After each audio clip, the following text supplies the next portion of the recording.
This new government, using the Virginia Plan as the foundation, replaced the Articles of Confederation. This reform government came into action in 1789 and in 1790 had their first meeting of Congress. After the ratification, many issues were resolved. However, this was the first time the Constitution has been established. Many questions and uncertainties arose from the states since part of the Constitution were left unclear. These uncertainties included the questioning of whether or not this newly established government would be like the last government, a monarchy. George Washington then assured the people that there would be no tyranny when he resigned after 2 terms of service as president, a tradition still continued today. Also, George Washington attempted to obtain the Senate's consent and approval of any presidential action he took, as required in the Constitution. However, this only resulted in continuous bickering, leading to Washington's decision to just send his plans to the Senate's approval. Another practice continued today. Good thing Hamilton is on the new government. He exactly represents my ideas. I heard he is also one of the president's best advisors. He is the man that will make sure the president and the rest of the federal government stay strong. Well, I'm glad that Jefferson is in the government. I heard the president is having trouble keeping his cabinet from splitting. Jefferson is there to keep things under control and the government inside its constitutional bounds. Inside its constitutional bounds? That sounds like an awful thing. We need the government to grow and blossom as a country and keep our economic system stable. A strong central government is the only way our large industries can grow.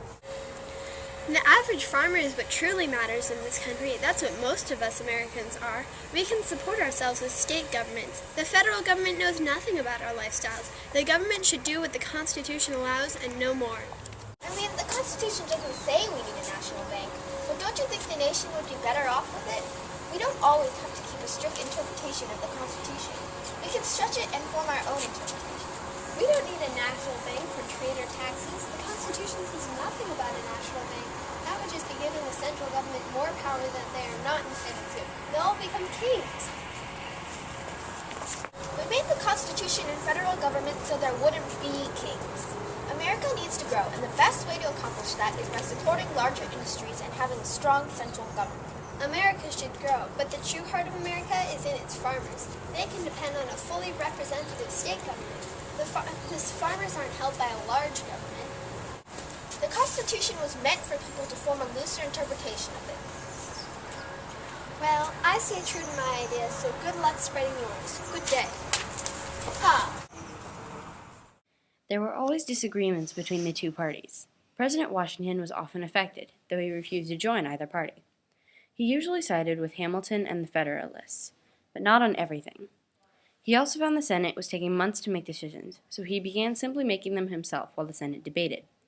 Because of all the arguments, Washington spent most of his time holding the government together rather than actually dealing with issues.